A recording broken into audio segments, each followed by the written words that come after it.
I suppose it's a rather strange position to be in now, because I'm going to introduce myself to give the next talk.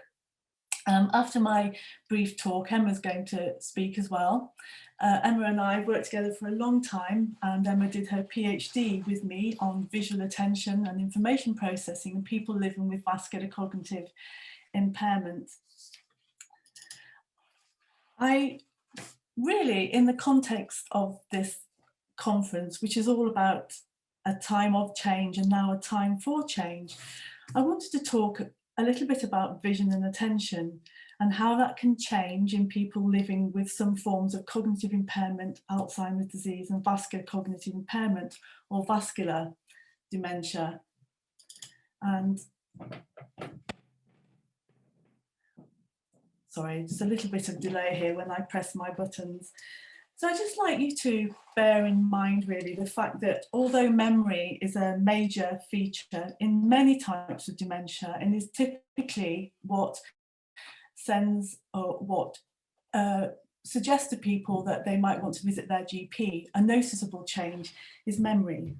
And sometimes, although memory can be a very predominant factor, other changes in our brain occur as well, and we may experience different symptoms and signs, but we find them much more difficult to describe to somebody or even think about ourselves compared to memory.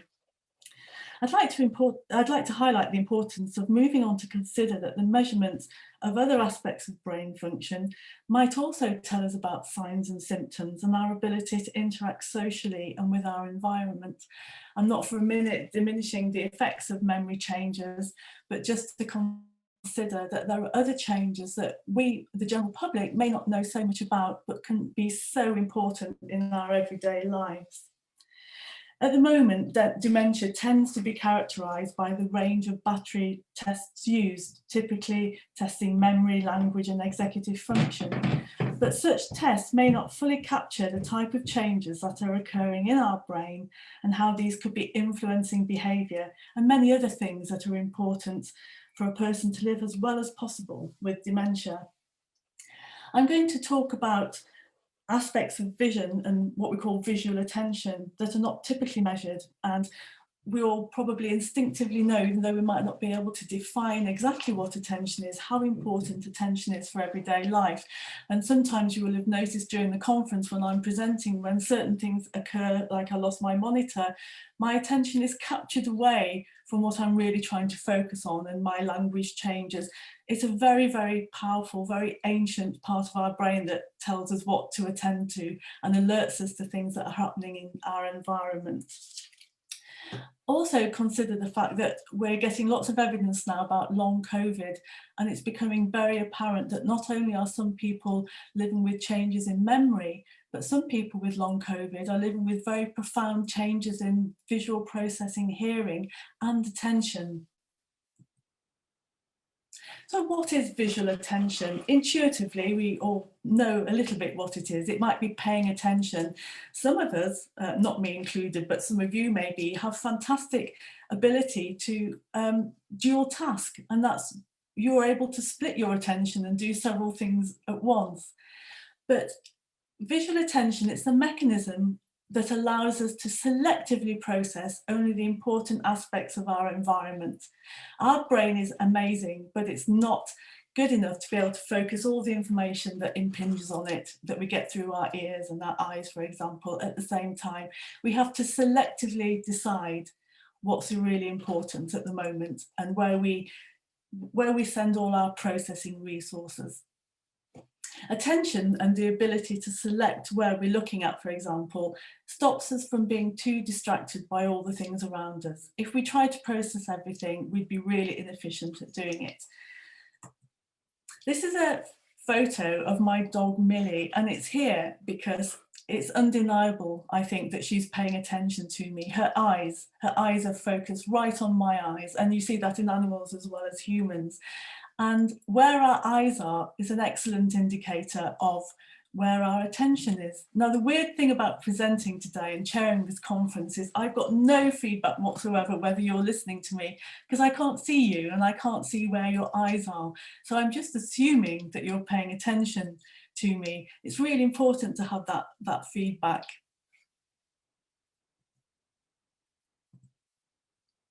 What I'm going to put up now is a list of abnormalities in vision and visual attention related function that you can find in some people living with Alzheimer's disease and mild cognitive impairment. Motion processing, for example, it's quite difficult for some people to determine how fast a car is going or a bicycle is going, which makes crossing the road quite difficult. Some people's eye movements aren't the same as before. When your eye movements, saccades and dwell time, which means how long you spend looking at something, if that's not working properly, you can't really take in as much information as you might need to do in order to determine what's happening in your environment. Pupillary light response, when a very bright light comes on, our pupils constrict. It's a very important response, and that can be altered as well. And if you can't deal with very bright light, that can affect how you can see things, especially in your environment, and especially moving from light to dark areas as you're going around your surroundings. Automatic change detection, I mentioned a very ancient ability of our brain, irrespective of what we're doing at the moment, to automatically capture our attention for an object. If there's suddenly a loud noise, our attention is captured. We might stop speaking to a friend because we've heard a loud crash behind us, and we orient to where that noise was. Or we might see something moving out of the corner of our eye, and we cannot stop ourselves from moving to see what's going on.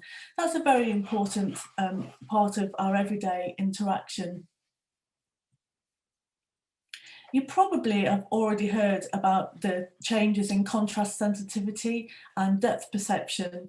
How much difference between two colours or between black and white do you need in order to discern an object or writing? And depth perception, we know that sometimes if depth perception isn't working properly, then a matte might appear as a whole. We know that speed and the variability of visual processing can be changed as well in Alzheimer's and mild cognitive impairment. And the slowing of information processing again means that it's not very efficient for us around and about our environment.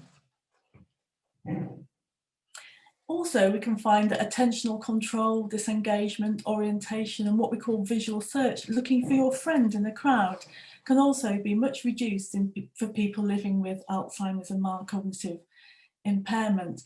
I mentioned before about this very ancient part of our brain that helps us orient. It's a reflex, we can't help it, but we also have the choice of where we put our attention, where we focus our attention.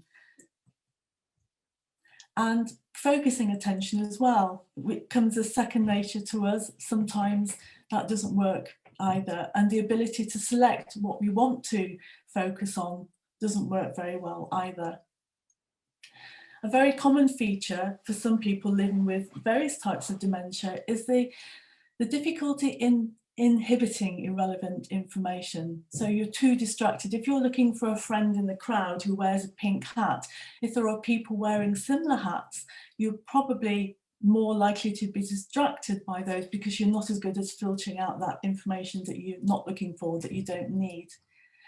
And really, what I'm very interested in is what do all these physiological, these biological, medical brain changes mean in real life? Because what's the point in doing research to find out about brain function if they have no application? And what we've been doing, and I include Emma in this and many other colleagues, is that we are able to show a biological or physiological basis for why individuals living with dementia or mild cognitive impairment and vascular cognitive impairment or vascular dementia might experience difficulties in certain environments, either at home or out and about.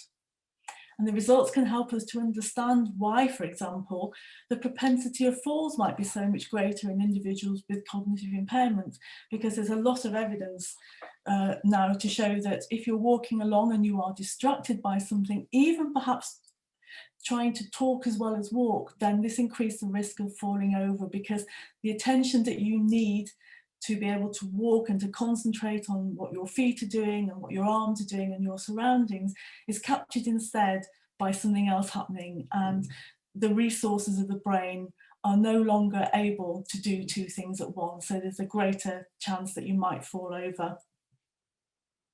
What techniques do we use? Lots of different techniques, I hasten to add, and the beauty of this work is that you can look at brain function from many aspects, qualitative and quantitative. So we use multi-methods. We use focus groups, and we often do this. I say we, but predominantly this is Emma's area of expertise. When we are looking at vision and attention, I used to work on the premise that it means the same thing to absolutely everybody. And of course, that's a really inaccurate, really inappropriate point of view. And so what we do now, before we start any of our physiological research, is run some focus groups, and we ask people, older adults and people living with various types or etiologies of dementia, what do you understand about attention? What does it mean to you? And can you notice changes in it? People can report changes in their attention. They're highly variable, but it's also clear from our research that attention means different things to different people, and we as scientists need to take that into account. We use a technique called psychophysics, and that literally means computer-based tests where you get lots and lots of trials, and I might ask you to find an object and press a button as soon as you see it. We also use eye tracking and pupillometry, and literally you can wear a pair of glasses that look like mine that will monitor where your eyes are looking and what your pupils are doing. And this gives us an idea of how well you look around and attend to things in your environment. For example, making a cup of tea or going to the supermarket. We use electroencephalography and neuroimaging to measure brain patterns, brain waves as well.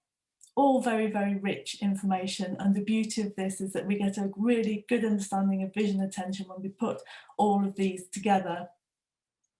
Just a photograph of eye tracking and pupillometry. The images come from such glasses as this, and on a computer we can track what the pupil does, and we can see what happens, and we can produce graphs of what might be happening in people living with Alzheimer's disease, for example. And this graph just shows that when there's a bright light, it takes longer for the pupil to constrict, and it doesn't constrict as much as it would in somebody who wasn't living with dementia. And finally, some practical applications. We look at such results and research in terms of living space design, colour, how well people can move around, contrast, things that don't distract people.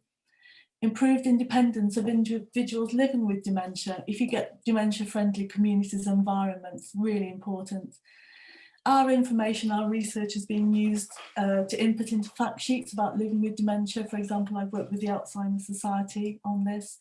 Environmental signage, signs for toilets, which I have a real bee in my bonnet about. Driving as well. And improving awareness in the community about such changes so we can report to the GP when something goes wrong. If people are more aware about attention, then maybe they can go to their doctors earlier and report changes in attention rather than memory.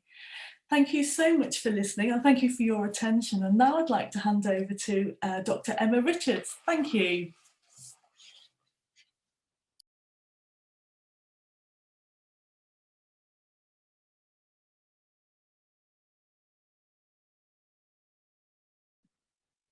Hello, can you hear me?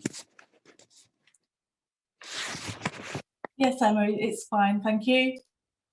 So in keeping with the conference theme and following on from Andrea, I'm going to talk to you about the past, the present and the future of what we all commonly know as vascular dementia.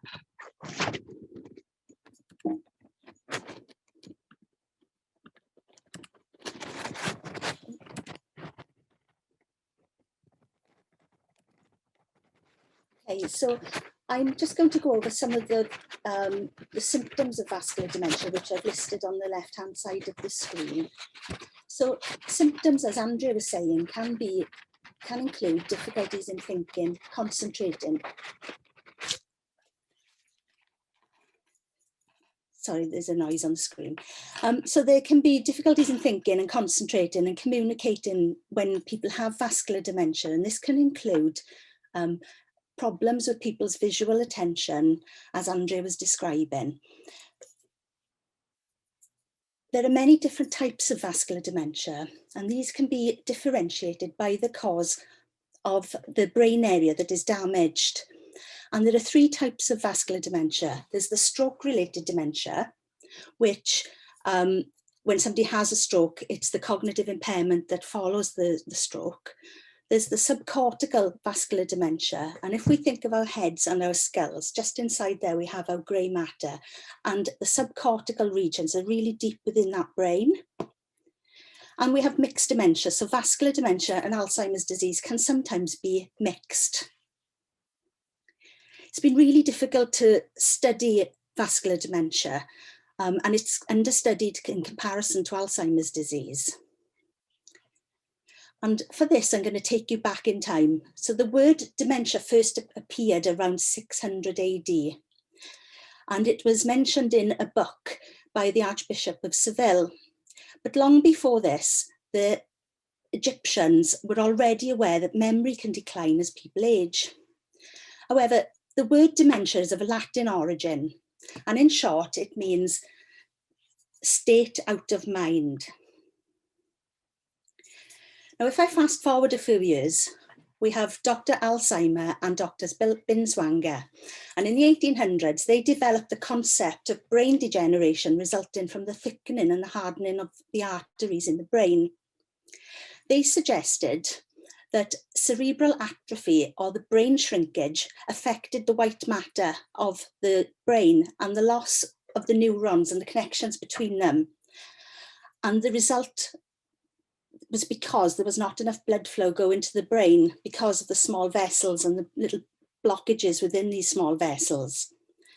In 1890, they described and separated out vascular dementia from dementia that was caused by syphilis. Now, as we know, Alzheimer went on and studied Alzheimer's disease, and that's where his name came from. Binswanger's work was mainly forgotten until more recent times. Fast forwarding again to just after the World War II, psychiatry was embarrassed by the state of the classification system of mental disorders. So they created a classification system that was agreed with professionals to try and reduce the chaos in the diagnosing of dementias and other mental disorders. This was developed in 1952 and was the Diagnostic and Statistical Manual. However, since then, we're on edition number 5 now, but in between, over time, terminology has changed, which has made it really difficult to study vascular dementia. So many, many years ago, it was known as brain congestion, and then arteriosclerotic dementia, which is what Binswanger and Alzheimer's was talking about. Fast forward again, we're on the 3rd edition of the DSM in 1980, and vascular dementia was known as multi-infarct dementia. Again, 10 years or so later, it's known as vascular dementia.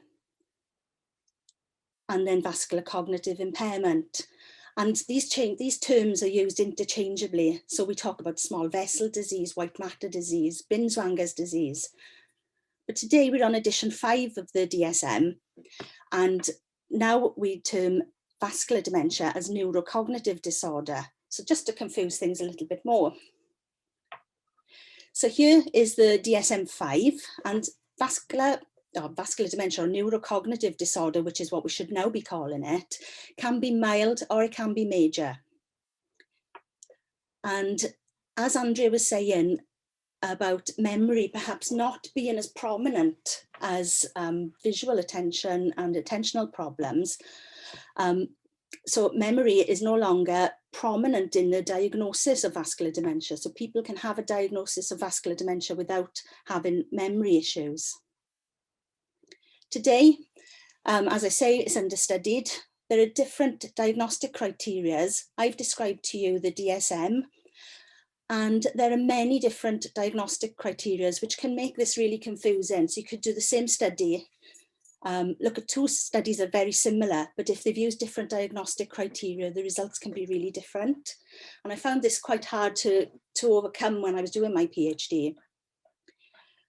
It is difficult to study it, even though there's 150,000 people in the UK who are diagnosed with vascular dementia, and it is the 2nd most common cause. We know that it's caused by an inadequate blood supply to the brain, and it is closely tied to diseases of the heart and the blood. Many experts consider it to be the most potentially treatable form of dementia.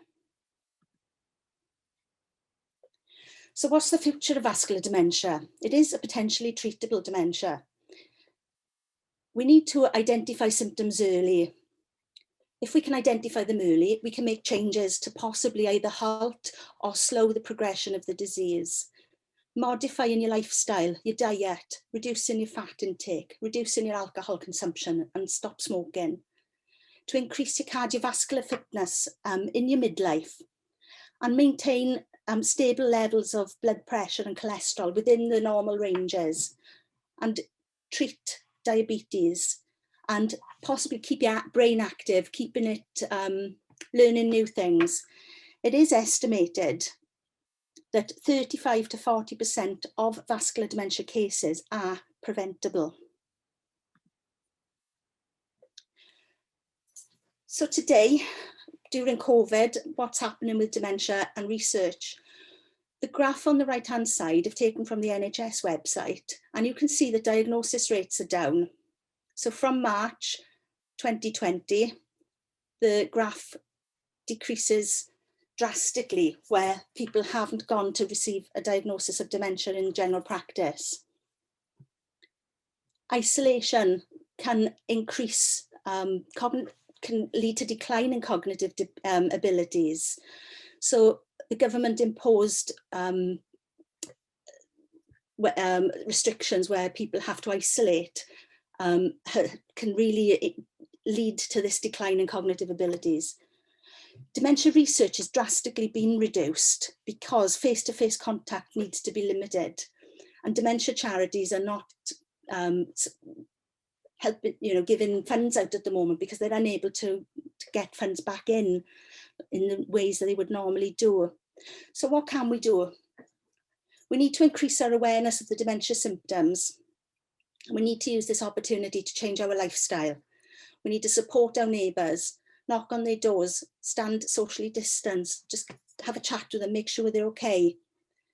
Call the GP if you're concerned about yourself or any family members, and get a diagnosis. And take part in studies online. Join Dementia Research is an online platform where you can sign up as a member. You don't have to have dementia because they want healthy people as well. And they will email you when you fit a certain criteria. So all in all, there are things we can do to prevent vascular dementia. It's been very confusing to study it over time. And now that we have a really good diagnostic criteria, then hopefully, and we can start to see a decline in vascular dementia cases. Thank you.